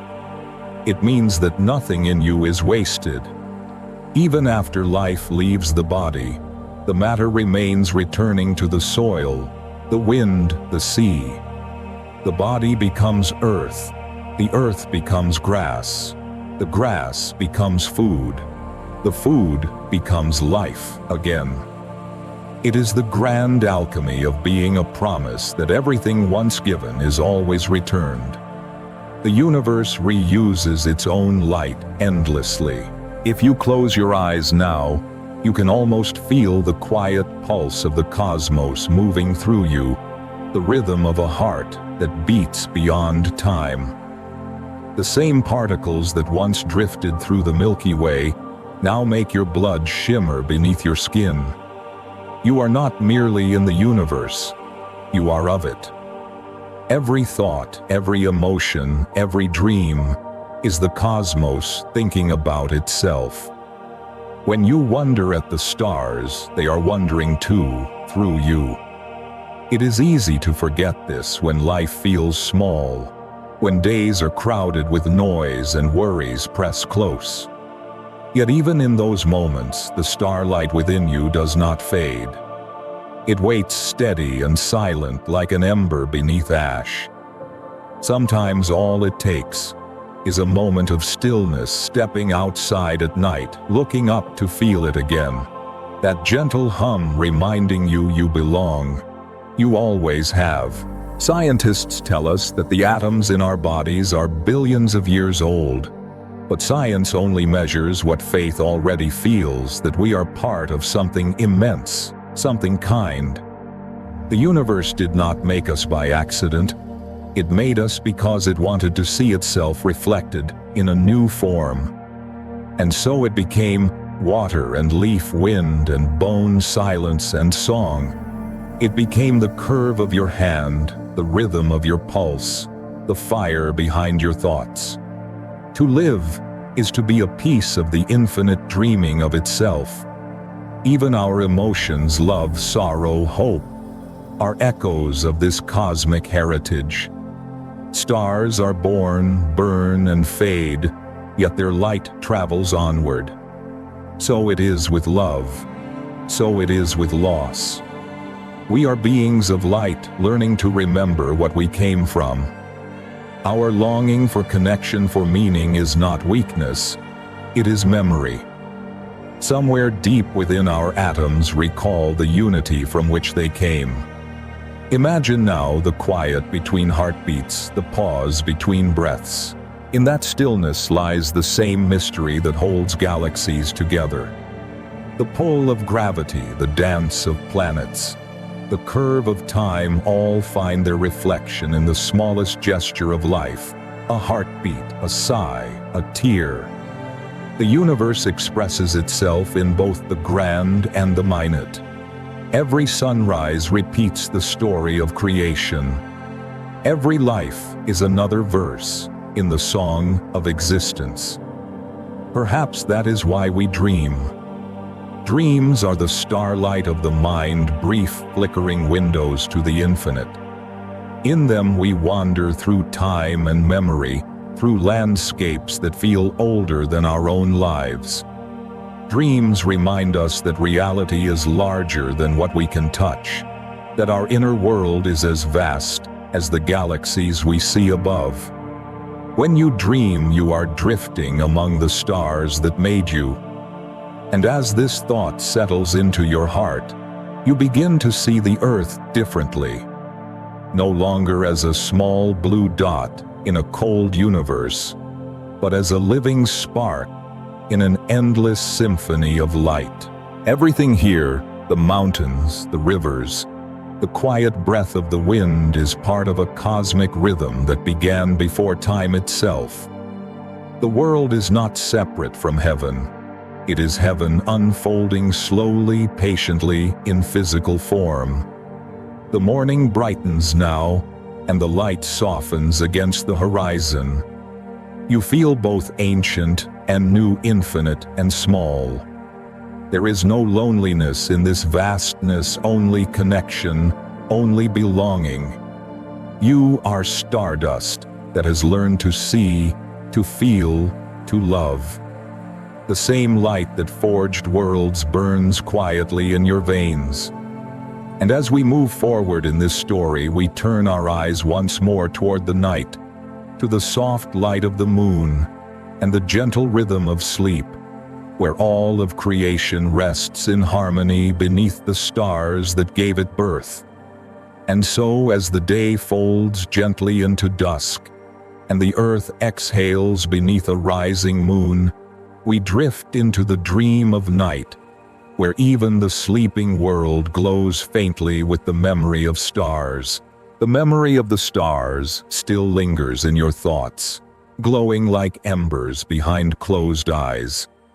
The day that rose from cosmic dust has drifted toward evening again, and the sky blushes with the same light that once shaped worlds. As the sun sinks, and the first silver edge of the moon appears, a gentler rhythm takes hold, slower, softer, like the world preparing to rest. The same earth that once burned with creation now folds itself into silence, breathing in harmony with the night. Every living thing, from the smallest blade of grass to the largest whale, moves toward stillness. The planet does not stop living. It simply learns how to dream. If you step outside in this quiet hour, you can feel it, that vast serenity that seems to hover over the land when day fades. The wind softens. The colors melt into blue. In the distance, the sea begins to hum again, waves whispering like a mother's lullaby. The world grows dim, not from loss, but from rest.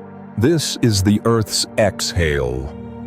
A long, patient sigh that carries the weight of every day before it. Even the air feels slower, as though time itself is drowsy. The moon rises higher, and under its gentle light, the living world reveals another kind of magic, a choreography of sleep. Coral reefs, for example, wait for this moment.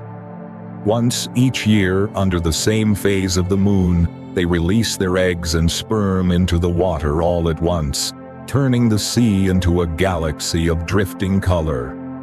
This synchronized miracle, guided by lunar rhythm, ensures that life continues even in the darkest waters. The moon, silent and distant, is a clock for the world's most secret dreams. In the forests, owls begin their watch, their golden eyes glowing like twin lanterns. Somewhere beneath the branches, foxes move with careful grace, their paws barely disturbing the fallen leaves. Night creatures do not fear the dark. They are born from it. They see not with sight alone, but with awareness, listening to the whisper of grass, the hum of insects, the faint rhythm of hearts beating unseen. The night is not empty. It is full alive with breathing. Even the great animals of the plains slow their movements. Elephants gather their young close, resting their trunks on the shoulders of one another. Birds tuck their heads beneath their wings, hearts slowing to the pace of the wind. And far away in the Arctic, the mighty reindeer follow the faint glow of the moon across the snow. The entire world seems to sway together as if lulled by the same cosmic melody. Sleep in all its forms is the Earth's oldest ritual. From the first cell that pulsed with life in the ancient seas to the human heart that beats softly beneath the stars, every creature has learned to surrender to it. Even plants obey this rhythm. At dusk, their leaves fold slightly, conserving energy, whispering in their own green language. Rest now, the light will return. When dawn approaches, they unfold again, greeting the sun as if nothing had passed between. To them, the night is not an ending, but a breath between songs. Some creatures carry this rhythm even deeper. The Arctic tern sleeps while flying wings spread across miles of empty sky. Dolphins rest half their brain at a time, one eye open to the ocean, one closed to dream. Giraffes sleep in intervals so brief and deep, they seem to vanish into stillness before waking again. And humans, fragile, reflective, yearning, return each night to the quiet chamber of the mind, where memories dissolve and are remade. The body falls, the soul floats, and in that floating we remember what peace feels like. What happens when we sleep is more than rest. It is the restoration of balance, the same balance that guides tides, seasons, and stars. The heart slows to the rhythm of oceans. The breath deepens to match the pulse of the earth. Every cell begins its silent work of renewal. It is as if the universe pauses, drawing its hand across the day's rough edges, smoothing them with tenderness. There is a strange comfort in knowing that, as we sleep, the world sleeps with us. In the still hours before dawn, when even the wind has softened, the earth seems to cradle all living things in one vast embrace. Somewhere whales drift in slow motion through silver-lit water. Wolves curl beside one another in the snow. Flowers hold dew like tiny prayers. And above it all, the moon keeps watch. Pale, patient, eternal. The light it casts is not its own. It is borrowed from the sun, softened by distance. Yet perhaps that is what makes it beautiful, a reminder that reflection, not radiance, is sometimes the truest form of light. In the same way, our dreams are reflections of the day, reshaped into meaning by the mind's gentle hand. They are not illusions, but messages woven from the same thread that connects us to the stars. When you dream, you are speaking with the part of yourself that remembers creation. If you listen closely in the dark, you might hear the earth murmuring in its sleep, the rustle of trees shifting, the sigh of waves rolling onto sand, the heartbeat of rain on rooftops. These are the sounds of a planet at rest.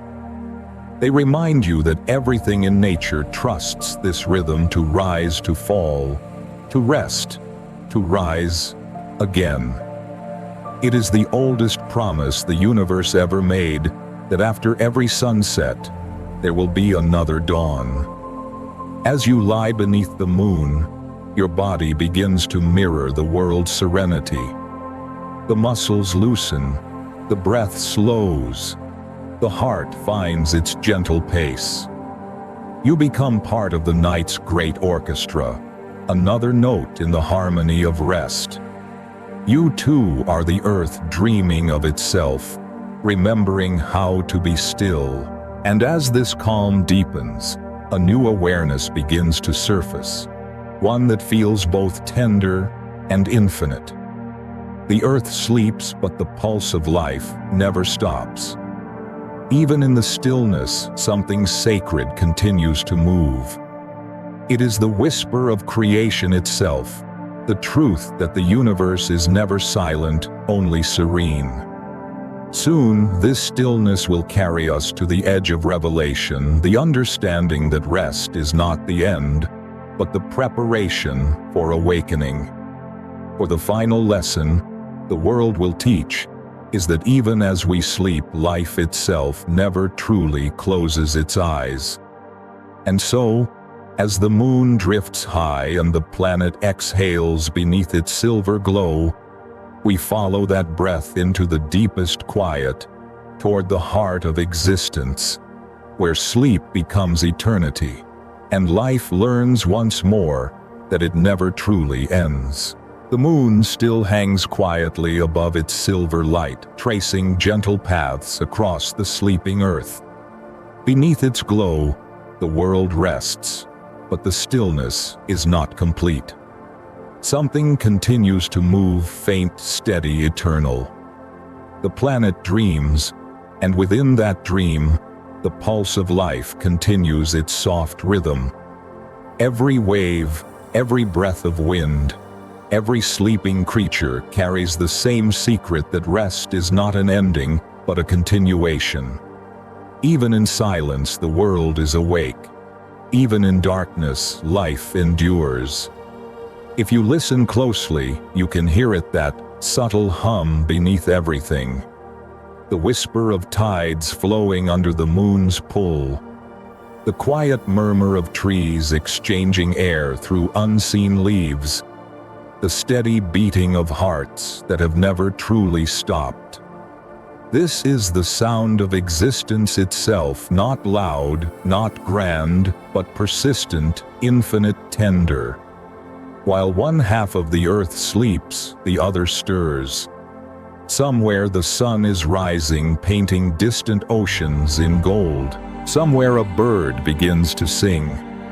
The great breath of the planet continues unbroken, as it always has. It is easy to think of life as something that begins and ends, as though each creature were a story with a final page. Yet the truth is gentler and far more beautiful. Nothing truly ends.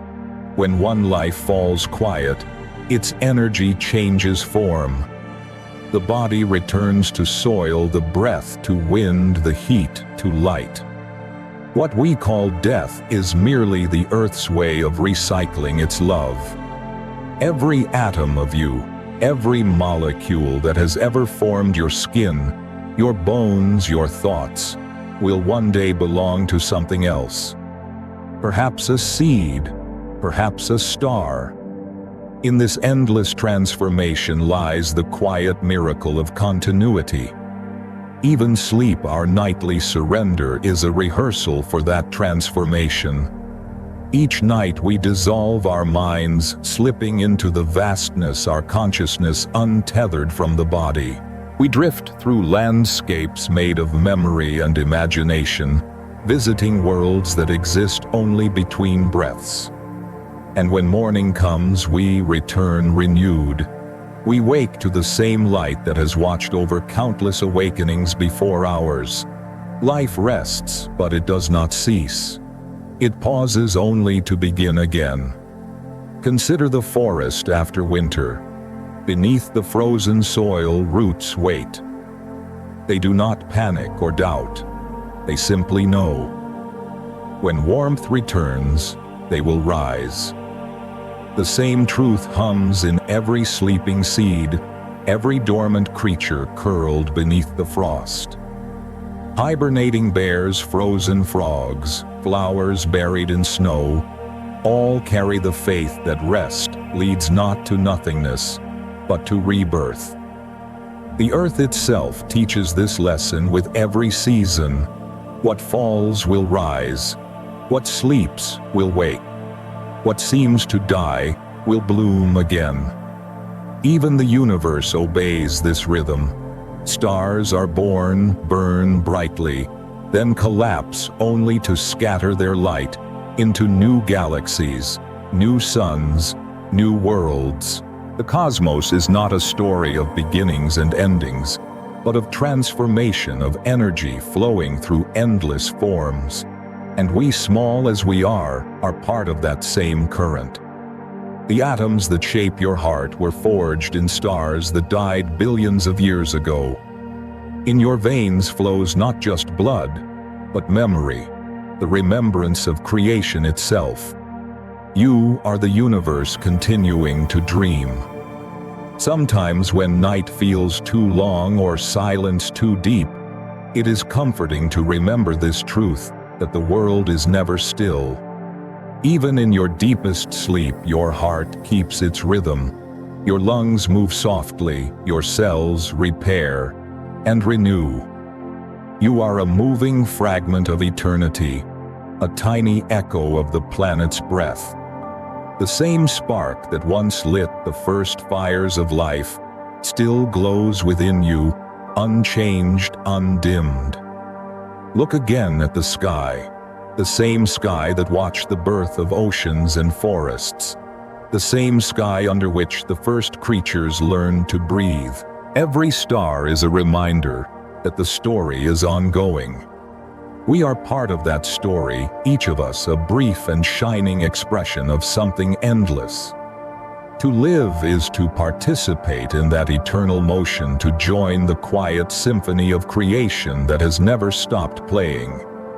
As the night deepens, the earth's heartbeat slows to its gentlest rhythm. In the ocean, plankton glow faintly like stars, and in distant fields, fireflies flicker with borrowed light. These are the night's small affirmations that life continues even in darkness, even in silence. The earth hums with quiet devotion, and the universe listens. Perhaps that is what peace truly means, not the absence of movement, but the perfect harmony of it. The stillness that contains all motion, the silence that holds all sound. The universe rests within itself, yet everything within it remains alive. You too are part of that peace. When you close your eyes tonight, you do not vanish from the world. You return to it. Your breath joins the wind, your heartbeat joins the ocean, your dreams join the gentle pulse of the stars. And one day, when your own journey through this form comes to an end, the earth will gather you gently, as it has gathered all before you. You will not be lost. You will be returned to soil, to sky, to the deep rhythm that has always known your name. Life will borrow your atoms and shape them anew. And you will continue not as memory, but as motion, as light, as life again.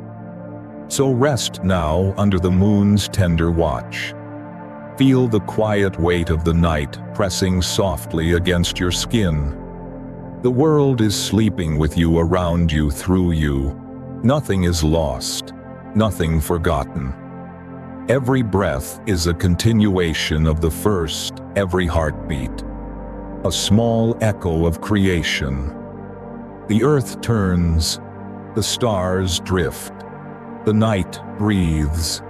Life goes on not as a circle, but as an endless wave that rises and falls, never ceasing, never failing, forever beautiful. And so as the world sinks deeper into rest, you understand at last that life truly sleeps. It only changes form, passing through shadow and light, through silence and song, an eternal rhythm soft and unbroken. It will go on long after dreams have turned back into dawn.